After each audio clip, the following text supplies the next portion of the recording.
a brand new year here on ringbellsonline.com. Irish Stu Allen here alongside Freaky Lee Burton as usual for your first Women of Wrestling podcast of the year, but it's by far not the first piece of audio this year.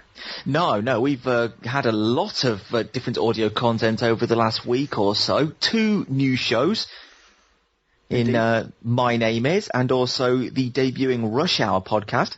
Yes, Rush Hour, if you haven't heard it, and if you haven't, then go and listen immediately, is the first podcast presented by Courtney Rush, first of a new series of podcasts. She's going to have different guests, different guest hosts every time, and I think she's got lots of exciting ideas for where she wants the show to go in the coming year. Don't know how often it's going to be, maybe monthly, maybe slightly more, but keep a look for that. And that show is also on the iTunes feed as well. So I know a lot of people who subscribe to the iTunes to get their audio, so you should have already got Rush Hour in your iTunes. My Name is not on iTunes. You have to come directly to ringbellsonline.com to listen to it. Also, you need to come to ringbellsonline.com to listen to the new Fight Like a Girl interview, which we've done this week with TNA Knockouts Tara. Indeed. So talking about the upcoming TV tapings over here, the Impact tapings in London and the UK tour in general, she exclusively revealed who all was going to be on the show, on the tour, amongst other things. Yeah, she talked to us a little bit about her time in TNA and what her position in TNA and how she feels about it as well, which also ties in quite nicely with the pre-TNA stuff that's On a Magazine talks about in its current issue, which you can still go check out. There's a link to it in our website as well. Yeah, My Name Is it's a brand new audio concept where it's basically an introduction piece to wrestlers who are perhaps looking for a bit of publicity, looking to get their name out there. This is exactly the sort of show that really we can use you on. Absolutely. This is your time. We give you like 15 minutes. Just tell the world who you are, what you've done, what you're planning on doing. Just send us an email. The link is on our website to get in touch with us, and just say that you're interested, and we'll see what we can do. Yeah, we'll set something up. We'll have a chat. We'll get your name out there. By the way, we're chasing nobody with this. Yeah, if you want to be on the show, you need to get in touch with us. So, so we got lots of audio this week, but of course the audio crown jewel of the site continues to be the Women of Wrestling podcast, as it should be, and we're bling bling. We're back with a brand new show today with Amber O'Neill, a guest that actually we've almost had in the past, but we just couldn't get sorted out as far as times were concerned.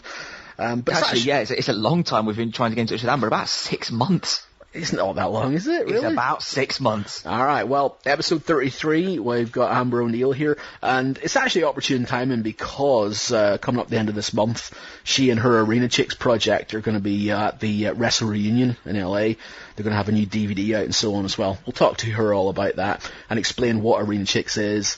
If you don't know, or if you haven't heard, I'm sure she'd be happy to explain to you the whole concept behind the promotion.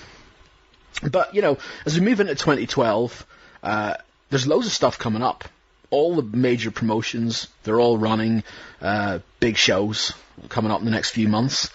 And in fact, we've already had one pretty big show, just to mention briefly as well. Bull Nakano officially retired.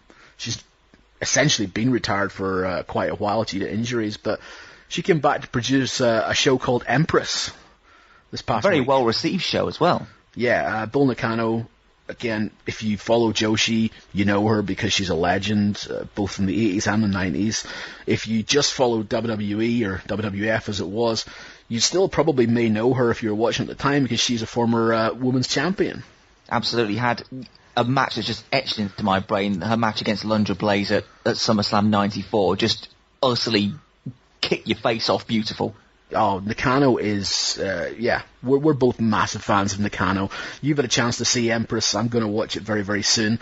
But yeah, the Empress show is a really interesting show. Featured lots of legends, also featured lots of young girls as well, because Nakano wanted to give an opportunity for the young girls in Japan to, show their wares and actually main event as well. Case in point is the main event, which features Wonder of Stardom champion and Goddess of Stardom champion Yuzuki Aikawa against ICE 60 champion and International Ribbon Tag champion Hikaru Shida, which was just a cracking match. It was really great to watch. And also, just as far as the old guard messing around with the new guard, you have a very special 10-woman tag.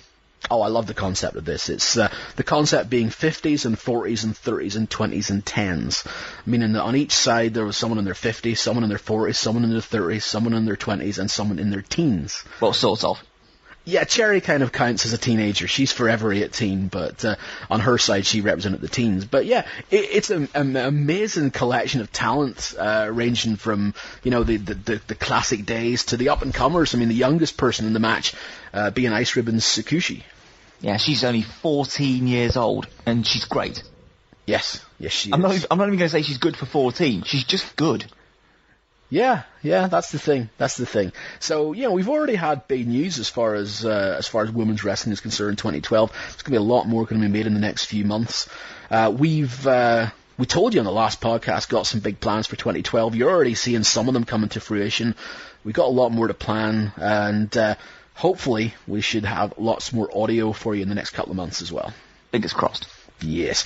But enough of that, let's get on and let's get talking to our guest on the show, Amber O'Neill, who, as Joe Eastman used to introduce her in Shimmer, has just touched down from heaven. Okay, and we are back with our first guest on the Women of Wrestling podcast of the new year, someone we've been wanting to talk to for quite a while, the woman behind the ArenaChicks project, Amber O'Neill. Amber, welcome to the show. Hello, thank you for having me. It's a pleasure to finally have you, and I mean, we're going to talk about all sorts of stuff, hopefully, in the time we have with you, but, you know, we mentioned at the beginning there that the thing that you're most associated with at the minute is as ArenaChicks, and there's a big weekend coming up at the end of this month at the WrestleReunion in LA, where you're not only going to be launching Volume 2 of the ArenaChicks DVD series, but there'll also be a mini show as well. Yes, that is correct. And I just want to say that I'm very, very, blessed and thankful for my partnership with Hotspots, because I just think that they are going to be a key element in helping ArenaChicks achieve, you know, what we're setting out to do.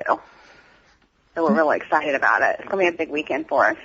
Who's going to be in attendance then for ArenaChicks at the WrestleReunion show? You know, I was actually going to, exclusively announce several of the ArenaChicks that's going to be there today on your show, and then I'm going to actually post it on ArenaChicks.com today. I knew I was getting, right here at the last minute. We have several more announcements concerning ArenaChicks' involvement with WrestleReunion, and I know it's getting crunch time, but I like to announce things right as it's getting ready to happen, because, you know, if I would announce these things a month ago, no one would really care at this point. Okay. We did, however, announce, you know, some big things. I'm super excited about the tag match. It's going to be our main event of the mini show, and that is myself and Angel Orsini. We're debuting Fire and Ice in California as a tag team, and our first tag team match is going to be against a tag team that I have been wanting to see forever and ever and ever and ever, and these two girls have wanted to do something forever and ever and ever together, and I don't see how, you know, the more successful promotions, from television on to, the best of the indies or whatnot, hasn't put these two girls together before already, because it just seems like a no-brainer to me. Shelly Martinez and Becky Bayless, who are kind of like the same person, but not really. So I think it's going to be a very entertaining tag match, to say the least. As far as ArenaChicks is concerned, I mean, let's introduce people maybe to the whole idea of ArenaChicks if they don't know that much about it. What was the inspiration behind ArenaChicks, and what exactly is it for those of people who don't know what we're talking about yet? Okay, I'm definitely so glad you asked that, because I definitely like letting people know that we are a different sort of company than what I think that people are used to seeing produced from women's wrestling. I did get off subject there for a second, which will happen a lot, so you have to keep me, focused. But the girls that I would like to announce before I get into what, ArenaChicks is all about and who we are, that are going to be at the WrestleReunion besides myself, Angel Orsini, Becky Bayless, and Shelly Martinez, I have two more bigger names that I think the public is going to be really excited to hear about when we announce them, but that's going to be right there, like a couple of days before WrestleReunion, if not like the day before. But I want to announce, and for the first time exclusively, and I will post it on ArenaChicks.com later, that Sassy Steffi is 100% confirmed for the convention and the mini show in LA. Fantasia, who has been a huge help in creating this company, and the path that we are heading down. So she's a huge, contributor, and I want people to recognize and know that she's a huge part of the brains behind this company and where we're going. Let me see. Davina Rose, it will be her first time working with ArenaChicks. She's based out of California. Homestead, BTW, that company has been so good to me. They've made me a huge part of their show for the last year, since the last WrestleReunion where I met them. They're an amazing company, one of the most successful companies on the West Coast, if not all over. Buggy Nova, who I also met in California. It's her first time working with ArenaChicks. Super excited about these two girls debuting. They will also be part of the mini show, as well as Fantasia and Sassy Steffi. So I'm excited about that. I have two more that I think the world is going to be insanely excited to see joining ArenaChicks and also be part of WrestleReunion, because up till now, people don't even know that these two in particular girls are going to be part of this convention, and they're going to be two of the biggest draws in my opinion. I could be wrong, but I have to wait till closer to announce it. So those four are not the last four that are going to be joining us. As far as, and I'm excited about that, and that'll all go on ArenaChicks.com today. And as far as like what we're about and what we're doing, I had a long talk with Shelly Martinez yesterday. I don't know if you guys saw the tweet. I'm in a super stressful state right now with this DVD. It isn't exactly the way I want it, and I'm just having a hard time releasing something that isn't exactly the way I want it. I've had a lot of trouble. There's a production crew there at CWF Mid-Atlantic, which is where we film our shows. We haven't had an all-girl show yet, but that is in the future, except for the JCW show that we had at the Gathering that was sponsored by Insane Clown Posse. That's going to be released on ArenaChicks TV YouTube channel, which I have not had a chance to post up yet. But basically, me and Shelly were talking yesterday, and I'm super stressed about this DVD. It will be ready by the time WrestleReunion gets here. Thank goodness. Very closely done. So I do hope that people are forgiving in the sense of I don't have a million camera angles. This is a growing company, and it is run strictly by women. And the whole concept of ArenaChicks, we are not a DVD pushing company. I'm not making 30 DVDs a year. I'm not working the girls to death, trying to get rich off these girls, number one.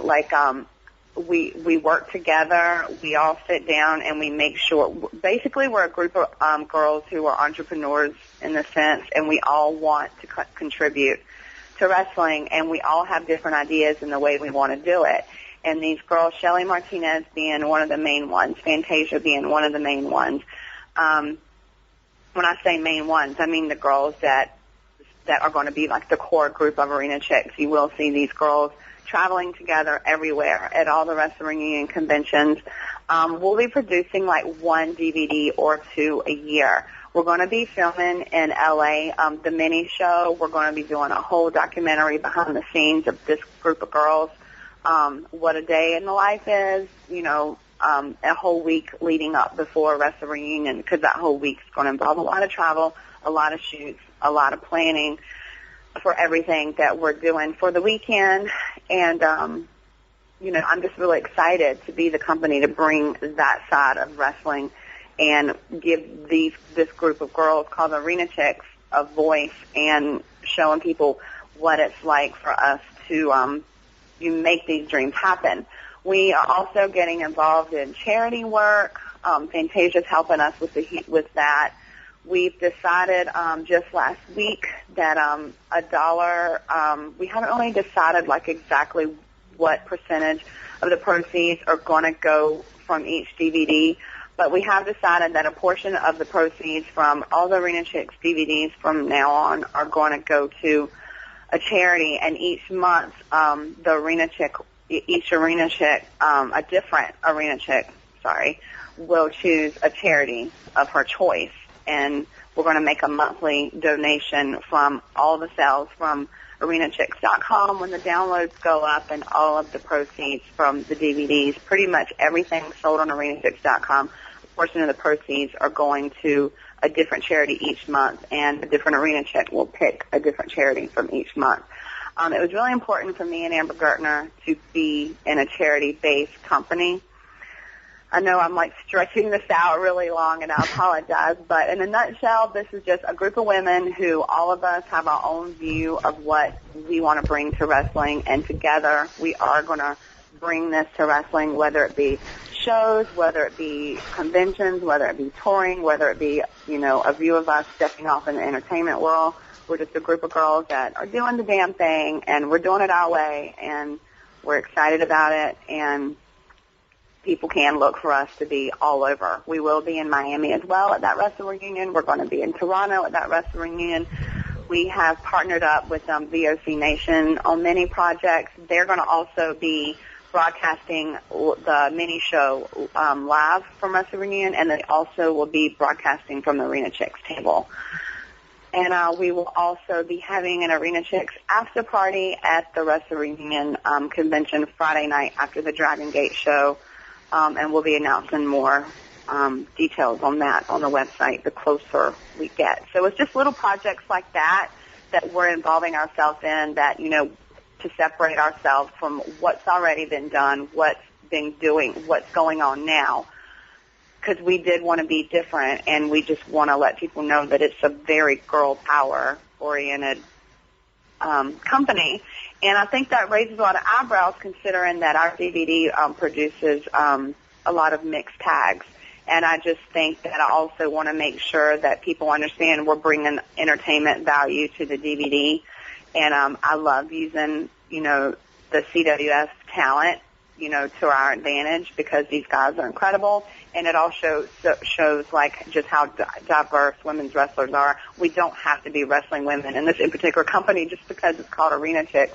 You know, ArenaChicks kicking, you know, the boys' butts, and it's just fun to bring all different aspects to wrestling, and not just, you know, women's wrestling and that's it. You know. Well, I hope that sums it up. It certainly does. But let's just go back to, you know, before the days of Amber O'Neil, you know, the days of Amber Holly, I suppose. You're starting out. You were trained by Leilani Kai. So I guess when you're talking about your all female stuff, you were trained by a female. I was, and thank goodness that, you know, I fell into her hands, because I see so many girls that do not have the privilege and did not have the privilege of being brought in by someone so amazing in so many different ways, and teach me every single thing that I feel like she taught me the right way. I feel like, you know, everything she taught me has stuck with me, and I really hope that I can inspire the next generation the way she did me. I'm so excited that she's going to be in Miami for the WrestleReunion, because I don't think that, you know, Leilani as a wrestler is over in any way, shape, or form. I just think, you know, she had a hiatus, and I'm ready for her comeback as a fan, and, you know, she's my mentor, so it's going to be exciting for me to watch her come back. You probably got you've probably got a million stories and so on about Leilani, but I mean, given we've got limited time, I mean, is there one particular bit of information or maybe some advice that she gave you, or one particular story that's always stuck with you with regards to Leilani? There's just, the advice is priceless, and there wasn't anything in particular because just her way in general was so like, all right, sit down, let me tell you like exactly what you did wrong. You did this good, but there's no reason for me to tell you what you did good, because you already can do that. This is what you did bad, or what you need to work on. And she would train with me. I was always so grateful for that stuff. And not only was she my mentor, she was very much a friend. So, and very attentive, in helping me, grow as a person and as a wrestler. But as far as a story, I just have this one that I'm never, ever, ever going to forget that it's just the one story that sticks in my mind. I'll share that with you. It was my very, very, very first match. It was in Maggie Valley, North Carolina for NWA Mid-Atlantic, which is a school that I went to, and she just happened to be working for them at that time, and, I was her little project. She was supposed to get me ready to go to work for this federation. And it was my first show, and they threw me in there, way before I was ever ready. It really does suck to be that girl that, oh, my God, Amber, you suck. Did you see her beginning matches, when she first started? Well, I wasn't ready. And when you're being trained, you just do what you're told. And it may not be your fault that you're not ready. If there's a show and they need a girl and they don't have another one, and, Leilani can make anybody look amazing. You're going to be fine. Well, I'm just so nervous, and I have high anxiety anyway. So we're in the ring, and, she's trying to tell me what we're going to do. Oh, no, you're going to be fine. And I'm like, no, it's not going to be fine. I don't know what I'm doing at all. I'm just here. So we're in the ring, and she's on her side, and I'm on my side, and she keeps circling. And at this point in time in my career, I don't even know why people circle. I've just barely, learned how to bump at this point. And I'm just standing in the corner, scared for my life. And she told the ref to tell me to come there. And the ref came over, and she said, tell her to come to the middle of the ring, come up and lock up with me. And he came over and said that to me, and I said, you tell her I said no. And you saw him walk back over there, scratching his head, and he said, you can see him now, then on the videotape to this day, you can actually see it on AmberNeil.net. And he was like, she said no. So you just see her come stomping across the ring, and she just attacks me, and I put my arms up over my face, oh my God, here she comes, she's gonna kill me.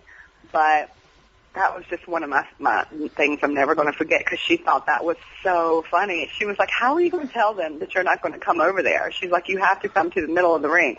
So that was her first bit of advice post-match. First of all, you have to actually come to the middle of the ring and lock up with the person. That's a pretty funny story. That's about as basic advice as you could possibly get, but she's absolutely right. Yeah, step one. So, I mean, do you see? I mean, I guess she would be a lot of girls talk about having their wrestling mom. Would she be your wrestling mom then? Absolutely, and she even calls herself that. She's definitely my wrestling mom. One of the things that she told me when I got the chance to be reunited with her, as a lot of girls were for the first time since her hiatus, she told me that. She was like, I want to tell you something. I was like, what? She was like, you did a show in South Carolina for NWA Mid-Atlantic while I was on my hiatus. She said, and you don't know this. She said, but you actually close by where I was staying. She said, and, she said, her and her friend came to see me, and she just had on a hood and everything, and she was trying to stay low profile or whatnot. And she watched my match because she wanted to see how I had come along, because I kind of lost touch with her my second or third year in, because that was when she took her hiatus, and I was actually met in WWF Mid-Atlantic then, so I kind of was under someone else's wing at this point in time, the Gemini Kid. And she said, I just wanted to come see how you were doing. I kept hearing so much about you, with your Team Blondage stuff, and I just wanted to see how you had come along with my own eyes. So she actually came to watch me wrestle, and I didn't even know she was there. And she was like, I was so proud of you. I cried. And, you know, that's just really, really touching to know that she cared that much about my career and how I was doing. And that's very touching to me. So I just wanted to share that with you as well. Definitely my wrestling mom. Is it right as well that you had some help along the line from a certain Molly Holly? She was very helpful to me. My very first WWE tryout, which I was not ready for. Again, like I definitely, you know, were doing things earlier than what I should have been, which, you know, could have been good or bad. Either way, I'm happy with where I've ended up. So it was all the way it should have been. Molly Holly very much took me under her wing. My very first tryout, she knew that I was a product of Leilani and Brandy Alexander and Brandy Wine and Lexi Fife, all these same girls, and Riptide, all these same girls that she had came up with and that she had worked with and had helped her. So she wanted to look out for me from that aspect. So, you know, I had my very first tryout match with her. Every time I went back, she, you know, worked with me. She wanted to get me seen as much as possible by the right people. So, yes, she did all she could for me as far as, like, helping me, you know, wrestle in front of the right people, trying to fine-tune things that were definitely wrong. You know, she did everything for me she possibly could at that point in time in my career. And I'm very grateful to her. I just seen her not too long ago at an all-girl show, and she was like, you are so much fun to watch, and she said, and you have come so far, you know, from the days, you know, when you first started coming to WWE. She was like, you should be very proud of, like, you know, your growth and progress and, you know, how far you've come. And, you know, just hearing that kind of stuff from people, someone like her is kind of like all you need to hear to feel off, you know. Like, I think, you know, thank God, like, I stuck with it. And thank God, like, you know, I kept going and didn't give up, like, when certain things weren't the way I wanted them to be. Because when you hear something like that from someone like her, it makes it all worth it. You talk about things not going the way that you wanted them to be. You actually tore your ACL in 2003, and then you wrestled another match afterwards with that tore ACL. Tell us about that. You know, I actually wrestled for an entire year. No way. For an ACL. Yeah, I don't know if I noticed. Was it you guys that posted the Beth Phoenix match that I had? We did, yes. You know, my ACL was torn in that match, and I don't know if you notice when we go to lock up, I like kind of hit the mat right away. My ACL went out on me like right in the beginning, which would happen often. And I was having a lot of bad matches that year, but it was one of those situations where, unfortunately, a lot of wrestlers run into it.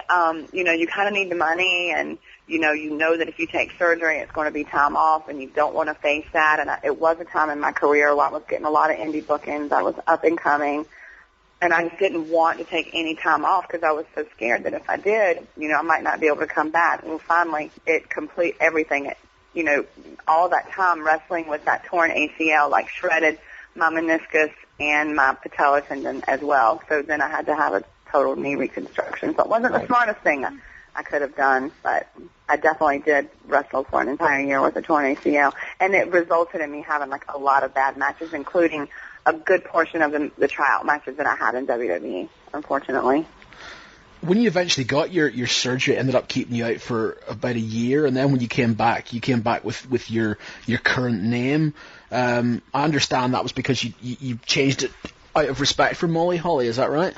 Yeah, definitely that, and also that was, well, the funny thing is my name was Amber Holly. Granted, there was like a hardcore Holly.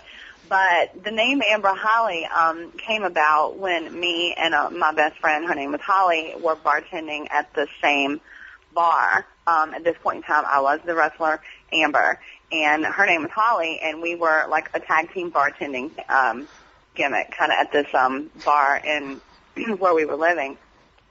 And we would dress alike, sort of like the Team Blondage thing. And her name was Amber, my name was Holly, and we invented this drink called the Amber Holly drink that was very popular in this particular little college town that we lived in. And that's how the name Amber Holly came about. It wasn't, I was trying to be anyone on television, WWE related, it happened to have a ring to it, so I kept it. But the thing is no one believed me at all.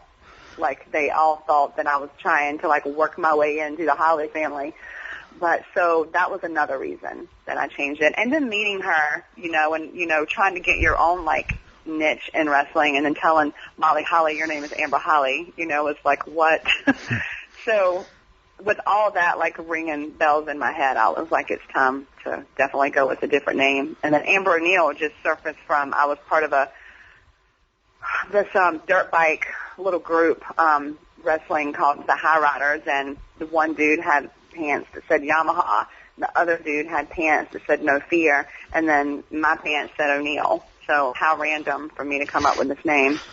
Fair enough. So, but simple as that. I must go back and ask you though, what was in an Amber Holly the drink? Everything. Oh God. Oh, that sounds dangerous. Everything. It was like 10 different liquors in that drink, but it was good. It tasted like fruit punch. Oh, yeah, but you can only drink one by the sounds of it. Yeah, it'll put you on your butt, that's for sure. It was like vodka, gin, rum, peach schnapps, triple sec, slow gin. It was just a concoction of many things. Wow. I'm intrigued yet terrified. When you came back then after your surgery, and you'd had such a long layoff, how gun shy were you with your leg then, or did you have to adjust your style significantly because of it? I had to completely like reprogram my body altogether. I definitely have like a funny run because my knees, like, and the doctor like brought this to my attention. I have, high arches, and high arches result in like weak knees, and my knees are kind of turned in. So the doctor was like, "Wow, it's like no wonder like you had this injury, like." You have extremely high arches, in your feet, and that results in, like, weak knees, and your knees turn in. So he's like, we're going to retrain you, like, to run and, to walk.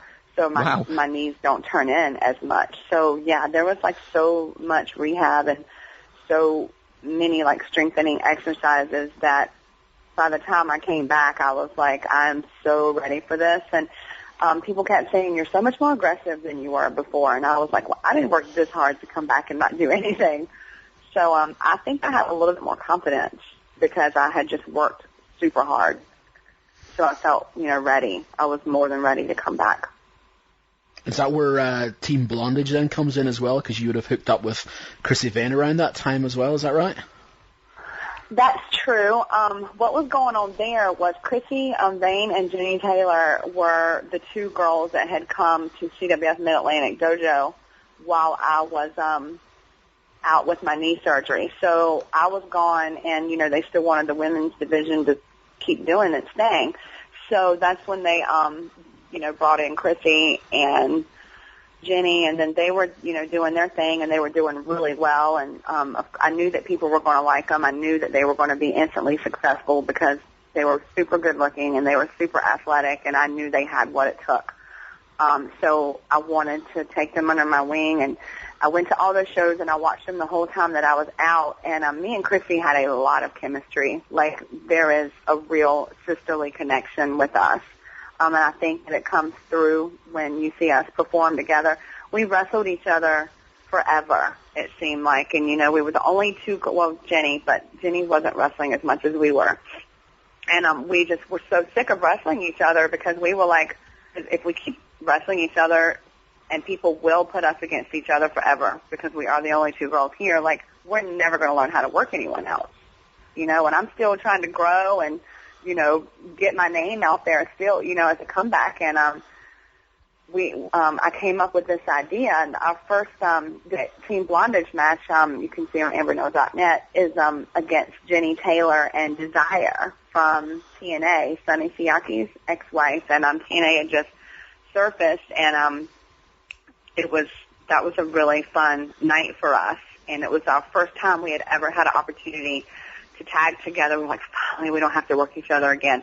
And I went up to her, and I'd never even told anyone about this idea. And I basically just said, girl, I've had this idea, like, while I was out. I said, I didn't really know that you were going to be this in particular girl, in all honesty. I thought it was going to be Brandywine, because she's the girl I had in mind for this in particular gimmick. I said, but I just think, you know, these two blondes, like, with this sassy attitude, you know, I think we should wear leather and, you know, bleach our hair super blonde if it wasn't super blonde already, and call ourselves Team Blondage. I said, I think it just has a ring to it. I said, but let's just do it tonight if nothing else. She was like, all right, girl, that sounds cool. So we did it, and we instantly had so much chemistry with it. Like, we play off of each other as naturally as two people ever could, in and out of the ring. And we have each other's back in every way, shape, or form, in and out of the ring. So I just think it was a natural progression, and it got really popular really fast. And I will say that that's one of the most fun eras in my career, if not the most fun. And I really wish that we could have done a lot more with it and been able to bring it to television, because I do think that without a shadow of a doubt it would have been a huge success on television.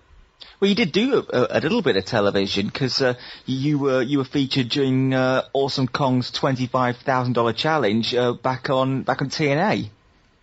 Mhm. Yeah, we did actually get to do some TV together. We did the JVL party for WWE. Me, Krissy, and Talia Madison, Velvet Sky at that point. Velvet Sky now, Talia Madison at that point. And yeah, I did do the Kong challenge, and I got to do the New Year's Eve knockout show. My match didn't air, but it was cool to have be part of a live taping in an all-girl show like that, on, you know, for TNA. But I guess I was saying I wish that Team Blondage would have gotten some TV time together and show the world what we really, you know, could have done, because I think that, you know, it would have went far. You know, and some other women's tag teams followed not long after. You know, so I felt like I was happy that we actually, like, kind of, resurfaced women's tag team wrestling, because women's tag team wrestling kind of didn't exist until we came along, since, like, the Glamour Girls and the Jumpin' Bomb Angels. Like, I don't particularly remember any, like, standout women's tag teams. You were kind of like the beautiful people before the beautiful people. I don't like to say that, because I'll say it then. So. Well, I think, at least the idea, the concept, you know, was successful. But I do think that, like, we had our own thing. Like, they didn't dress alike. You know, me and Krissy, like, I like to say that we were like the Bella Twins before they were the Bella Twins, but like a really dingy version, because we always did the switch. You know, like, you know, that was our whole thought behind dressing together, making sure our hair and everything looked alike, because we always thought it would be just so, like, you know, shitty, basically, you know, that we would switch and people would be like, oh, that's not right, you know. And my favorite thing and her favorite thing in this world is, like, getting a crowd, like, riled up, like, from being heels. Like, that is our absolute favorite thing to do. And we have this comical way of doing it. It just comes natural to us. It's what we like doing. It's what we enjoy. And it's what we like to bring to the table. And I think that the beautiful people were more or less about being sexy, and, you know, and they had this whole sexy entrance, and we were just about being goofy and as stupid as we possibly could be, incorporating it into the wrestling. So I think there are some different aspects to the two tag teams. Thank you. Like, I appreciate it. No problem at all. You were talking about, obviously, at the time there was a little bit of a lack of opposition for you guys other than each other back in those days. What's the indie scene like in North Carolina now, as far as the women are concerned? I mean, what sort of talent is there that you're working with ArenaChicks and so on? It's a lot. It's a little bit more. We have a little bit more to work with now than what we did back then, because it was honestly, Mickie James and Persephone were in that Mid-Atlantic scene back then. So we worked with them. Like, they worked each other a lot. We worked each other a lot, and then they would come and work with us on different shows. People were mixing us up and working each other, and it was kind of just us four and a girl named G-Star. who's no longer wrestling. And now in this area we have Mia Spenson, Casey Carlisle. We don't have a lot of female wrestlers. Lady Tapa has just debuted not too long ago. Her first match was against me. And this is the Barbarian's niece, so she just surfaced. So that's, somebody good that we can work with now. Fantasia's based out of South Carolina. So, we don't have a lot of female wrestlers in this area. Oh, Jamie Jamison, she lives like 2 hours from here. Jamie Jamison's also someone that I helped break in and train, and she went on to start dating Phil Shatter, a.k.a. Gunner. So, I love being part of these girls' careers, like even if it's just for a minute, and helping them get their one break and helping them get their one, opportunity to show, to be in a ring and their first opportunity to do a show.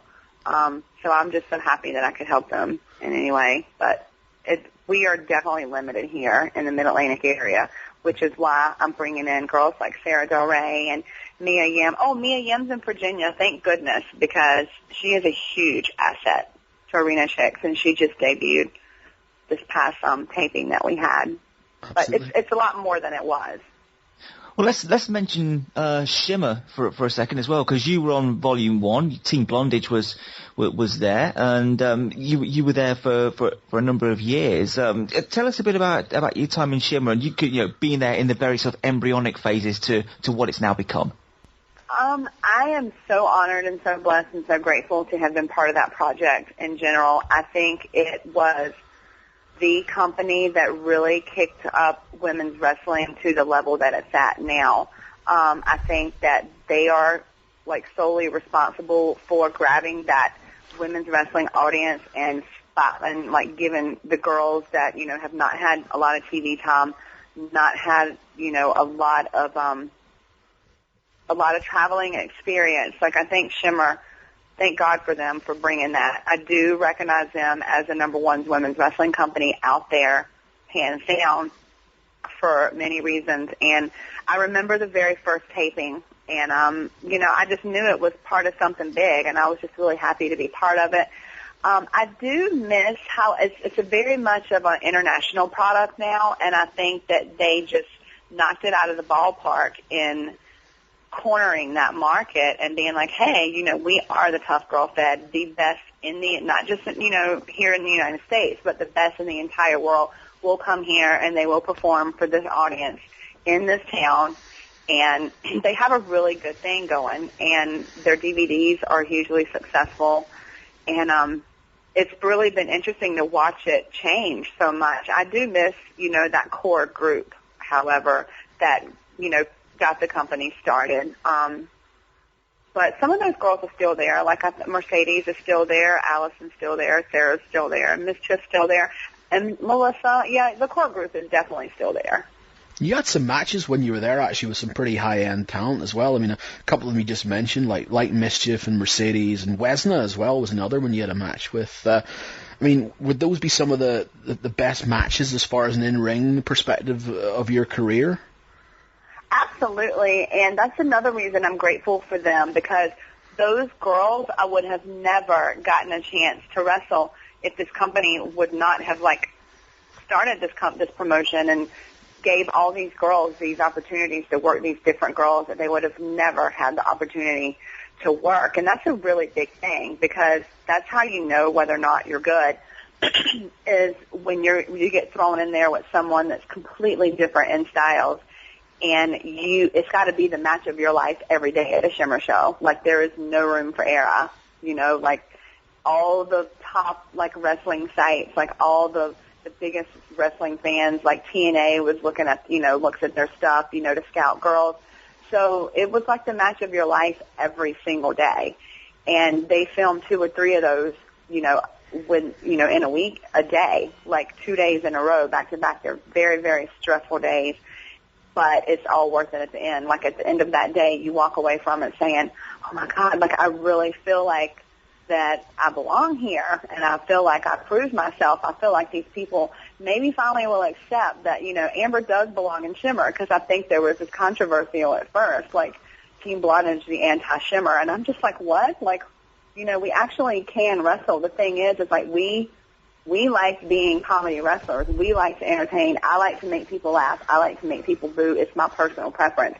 But if you put me in there with somebody that, you know, has a certain style, and and my job that day is to show that I can make this person look good. I can make this person, be be loved today, and I can show the world that I actually can wrestle and I belong here. And I thank Dave Prazak, and I thank Allison, and I thank Shimmer for giving me the opportunity to show people that I can actually hang with Mercedes Martinez, who is my favorite opponent to wrestle any day of the week. Wesna, I was very nervous going into that match. I was just like, oh, my God, what if I disappoint this girl? She's actually like the nicest girl I've ever met in my entire life, and I wish that she was still wrestling. I'm going to say that maybe my favorite match I've ever had in my entire life was against her, just because I was so happy to work with her. I was so happy with, her reaction after the match. She was happy with it. My match with Allison is one that I'll never forget. My match with Mischief, that in particular match was not my best match with Mischief. That was our first match, but we had a better one in Florida. I think mine and her styles, it took a second for us to figure out the best way to do things to make it flow together.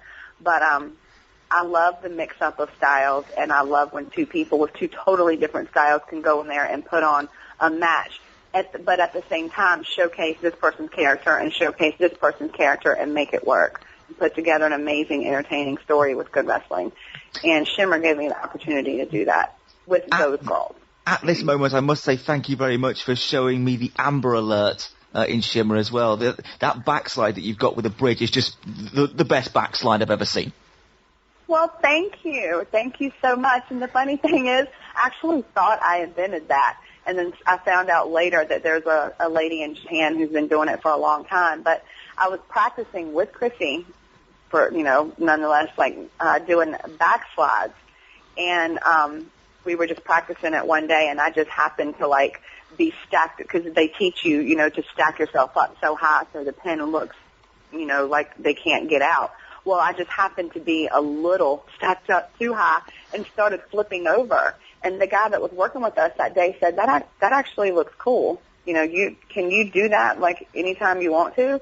So I just started, backslide, bridge over, and I was like, I have to start doing this. This is cool. I like it. So thought I invented it, but I didn't. Never mind. You do bring up a great point, though, earlier on, just when you were talking about how Blondage and anti-Shimmer and all that sort of stuff, and the fact that you were so different, that you in storyline were the diva in a promotion full of wrestlers. That's got to be one of the things that you've got to be telling the younger girls now is try and make yourself different, try and stand out, try and do something that everyone else isn't doing. I firmly believe that you have to separate yourself from what's out there in order to catch people's eye these days, because everything has been done, and it's been done to death.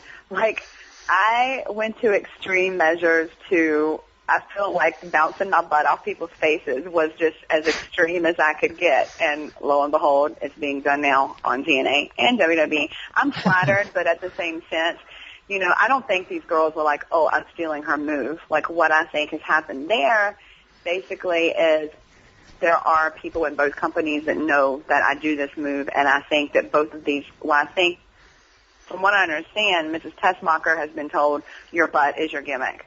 And I think somewhere along the line, said, I saw this girl do this. Why don't you do this? I don't think they maliciously did anything, but I think someone who is familiar with the fact that I do that gave her the idea and was like, I think you should do this. So, I'm not mad, but I'm just beside myself. What else can I possibly do? To be different at this point. So I'm excited that I have the Ice Queen gimmick, even though that's not original in any way, shape, or form. It's very similar to the Autumn Frost thing, but unfortunately I've been wanting to do the Ice Queen since way before I did that show, and I'm just now deciding, now that I have Angel, who is the Angel of Fire, and she comes out doing her whole blowtorch, fire breathing, blowing fire out of the mouth, in her red leather outfit, and I'm going to be dripped in fur and blow like pixie glitter crystal ice dust in people's faces so they can't see. You know, we just have this whole like concept of she's the feisty, fiery one, and I'm like the mean, ice cold one. So I'm excited. You know, I feel like that hasn't been done yet in particular. So we're going to go with this, you know, and try to see if, you know, we can bring something new to women's wrestling as a tag team together and just continue, because, you know, you can never stop trying to, like, changing things. Like, if you just be the same thing forever, it's going to get stale. And I do try to, you know, everybody, like Krissy Vaine, like, you know, actually gave her that idea, look, girl, you have to do this because this is kind of who you are, you know, and you should have this mirror and this makeup and you should be all about yourself. And with Kristen Flake, I was like, you know, the schoolgirl thing's been done a million times, but for who you are right now and in your career, you know, I think the girl next door is totally like what works for you. But, you know, as years go by, your own personality is going to progress, you know, and you need to, like, change it as you grow as a person and incorporate, like, who you are in real life right now, you know, into your character. And as you change, like, keep changing that. So I definitely try to influence and encourage that with anyone that I'm working with. Excellent. Well, before we finish up, let's go back and let's talk a little bit more just about ArenaChicks. One thing I wanted to mention or wanted to ask you about is the fact that one thing you've done very successfully, and you've already talked about it, is get involved in the convention circuit. It seems that, you know, you guys are making lots of appearances at a lot of different circuits to help get the name out there and help, I guess, show people what you're doing. I mean, what was the idea behind that? How did you focus on getting on the convention circuit as being a way to expand your brand? Well, I just knew that I wanted this group of girls to be able to travel. Like, our studio, where we film, 90% of what we do is in a little town called Burlington, North Carolina, and it's a fabulous studio. Like, it's come so far, actually, since Volume 1, and by the time Volume 3 is done, like, I really think that Volume 3 is going to be our breakout DVD, because the quality of matches are going to be so high, being as we're actually leading up to crowning a champion right now. We're actually leading up to the Final Four. We're calling it the Road to the Final Four. Angel Orsini won the first entry match. Sarah Del Rey won the second entry match. And we have 2 more entry matches, and then we're going to have the Final Four tournament. So I think the matches are getting more exciting, and there's a point behind it all, whereas Volume 1 was an introductory to talent. You know, this is a fun little DVD. Check out what we're doing. You know, and Volume 2 is kind of the same thing, but the angles, you know, are just beginning. But as far as conventions, I really just wanted us to be able to travel, because I knew that we would not get far if, you know, considering we don't shoot all-girl shows. We film 2 and 3 matches at a time. So it was important for me. So, you know, Gemini Kid is my business partner. He also is an employee at Hotspots, and he's the person that I went to this idea with. I went to him and Amber Gertner, and, you know, they run CWF Mid-Atlantic. I said, this is my vision.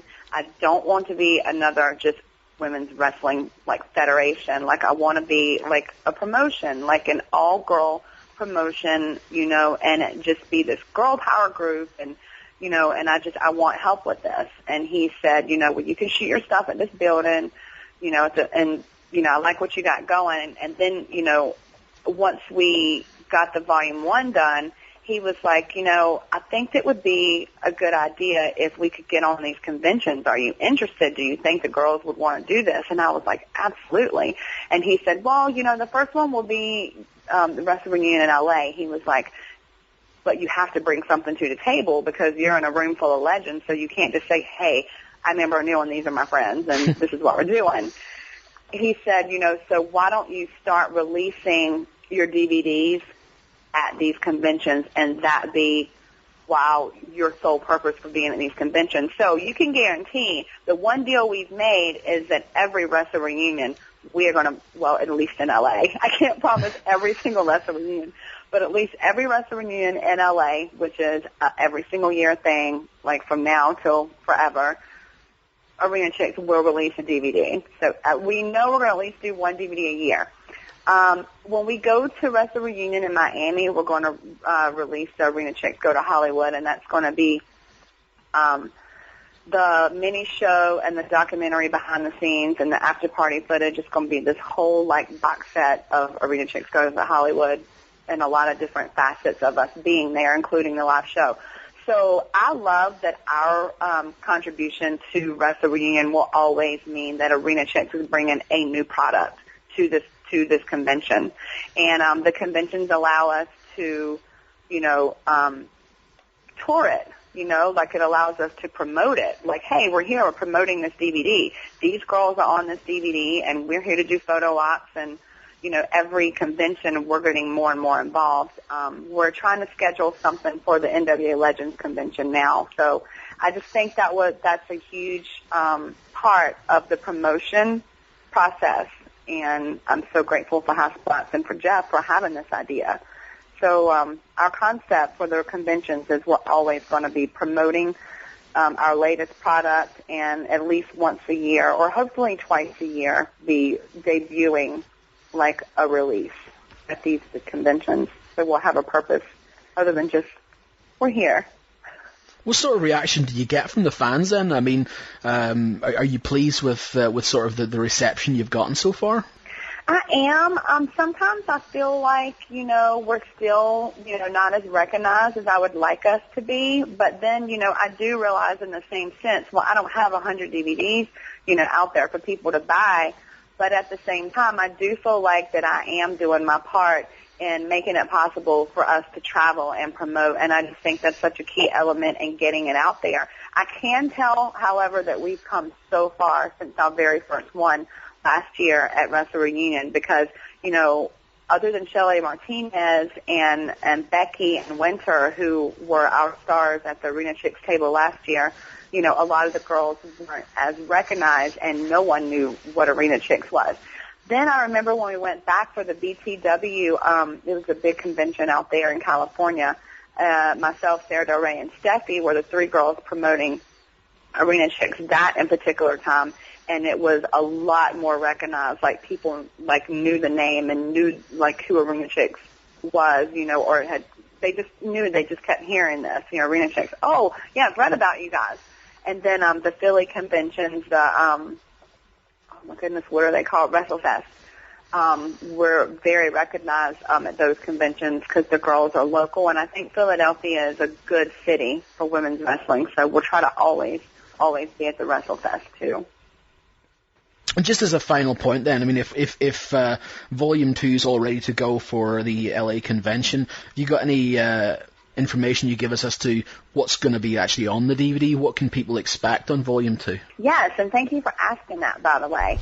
Volume 2 features a tag match with, it's going to kick off with, let's see, it was Christy Ritchie and Becky Bayless versus Angel Orsini and Rosita from TNA. This was one of her very last matches before she got picked up. I was very, very happy that Davina came and worked for us, and she's told me she will still be part of ArenaChicks.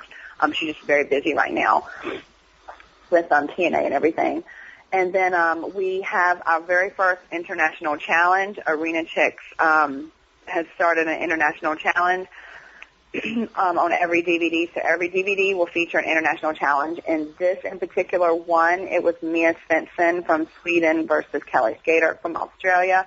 That leads in, that's also the debut of the ArenaChicks belt. So there's a promo lead, Sassy Steffi comes out, and she is, vowing that she wants to, this belt or whatnot. So this is where the angles start. Well, that whole, scenario leads to a tag match later that night with myself and Mia Svensson versus Kelly Skater and Sassy Steffi. Then there's a singles match with myself and Jazz, which I'm really excited for people to see because that was a very, very high energy match with a lot of ooh, no she didn't, kind of reaction. So I'm very excited about that one.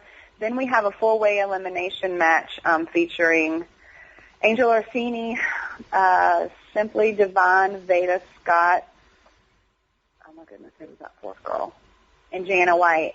and that was the first entry match for the Final Four. Then there's going to be a little intro to, we did a Wilmington tattoo convention. It was actually the largest tattoo convention on the East Coast. It was a very successful convention. Ryan, from the bass player from Mudvayne, was there. Ivan, the lead singer from Five Finger Death Punch, was there. So that was a really big ordeal for us to perform at this convention. However, even though it wasn't a wrestling crowd, I'm very happy with the show and the two matches that we got on film. So there'll be a little bit of footage of ArenaChicks at the Wilmington Cape Fear Convention, and then that'll lead into the two matches that we filmed there, which is a mixed tag, myself and Jake the Scout Manning versus Annie Social and Caleb Connolly, who is my roommate now. We also have Becky Bayless in my corner. And then the next match is Sumi Siaki versus Angel Orsini, and they take that one all over the convention building. So I feel like this DVD has everything. It has a mixed tag match. It has, matches introducing the Arena Chick belt, which we're very proud of. It has an international challenge. It has matches leading up to the Final Four. I'm going ahead and put it out there before the criticism starts. We only have the one camera angle, unfortunately, because the hard camera angle ended up getting lost, which has been my biggest frustration. And then I didn't realize this, but the commentary feed wasn't hooked up to the right camera angle. I'm learning things about production, so I'm asking people to please forgive me as far as not having more than one camera angle on this DVD. However, this situation has made me the most anal person to deal with when it comes to production on Volume 3, because the cameramen hate me as of right now. But, when you realize that, you have to have things a certain way, you have to have things a certain way, and you have to be a certain way about it. So, unfortunately, I've become a huge pain in the butt for anyone holding a camera on ArenaChicks DVD tapings day. But for the fans, that's a good thing, because I promise you Volume 3 will have several camera angles, and the quality will be much better. But I was talking to Shelley about this yesterday, about how I'm just not confident, and, this doesn't look as perfect as I want it to look. And she was like, girl, you're a growing company, and, you're doing so much for girls in this business. And it was total, power, inspirational Shelley Martinez talk. So you know what? I'm okay with it. We're a girl power business, and we are doing the damn thing. And I'm excited about it, and I'm excited for people to see these matches, because these really are some exciting matches. And I'm excited that it's leading up to actual storylines that I think people will really get into once Volume 3 comes out. Excellent. Well, I can't let you go without asking one final thing, and that's the fact that you guys ran an all-women's show at the Gathering of the Juggalos this past year as well. And from all accounts, it went off really, really well. So, I just want to know what that experience was like, because you talked about not wrestling in front of a wrestling crowd. Those guys do like their wrestling, but it's also, a lot of people have found it's quite a different, strange crowd to work in front of. How did you find the Juggalos to work in front of? Well, here's the thing. I had been working with JCW.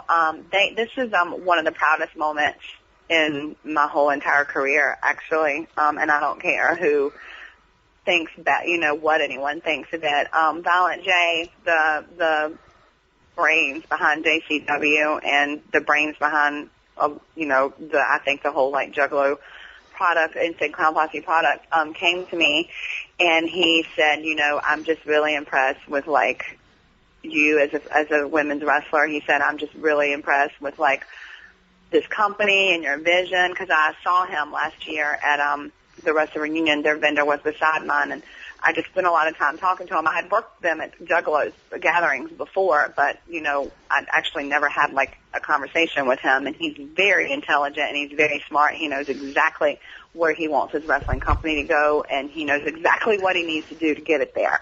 So when he came to me and said, look, we want to kick off a women's division, and I want you and your ArenaChicks company to come here and bring the women's division to JCW, well, I was very honored. And he has a clear vision of what he wants the women's division to be, and I am more than happy to bring that to him. And he asked if the ArenaChicks would host the ladies' night at this past year's gathering, and I was like, yes, we totally will. And that was a big one, because Charlie Sheen was there, and Ice Cube was there, and Little John, which I got to interview all of these people with the OC Nation. Yay! It was a great day. But the women's show actually went off like without a hitch. It got started a little late due to the Busta Rhymes concert, like running late. But it didn't matter because the girls wrestled like it was, their WrestleMania. The setup and the stage was amazing and awesome. I filmed it myself. The only thing I didn't film, Angel filmed, and that was while I was actually wrestling. We're going to, the deal that I made with them was they didn't want me to sell anything because they were pay-per-viewing the whole entire gathering. So I was like, yeah, no problem, but can I put it on YouTube because I kind of want to show people our first sponsored all-women's show, and, it's going to end up on the internet anyway. So they were like, yeah, you can film it and put it on YouTube, just don't sell it. So I haven't had a chance yet. I'm going to post that on YouTube, but the fans were very responsive as far as I think they're accepting wrestling more, that whole Juggalo crowd. They clap when they're supposed to, they boo when they're supposed to. They're enjoying what they're watching, and they understand that what they're watching is entertainment, so they go along with it. So I love wrestling for the Juggalos, and I think that they're a very, very high energy crowd, and they make you want to work hard because they do get so into it. So I'm happy that ArenaChicks is officially part of JCW as well. Brilliant. Well, listen, we'll let you go. Let's just run down again quickly what you got coming up then. So WrestleReunion is going to be January 27th through 29th in LA. You've got your mini show there, the launch of ArenaChicks Volume 2. Where else can people find out about ArenaChicks and find out about you? You can follow me on Twitter, and that's where I post everything that matters and everything that does not matter. Usually a lot of announcements just because, updating the website, I can't do that every single day. I'm actually going to go in here and update it as soon as we get off the phone with the new girls that have been added to the convention that I just announced earlier. But that's twitter.com, Amber O'Neal, and then the number 1, AMBERONEAL, the number 1.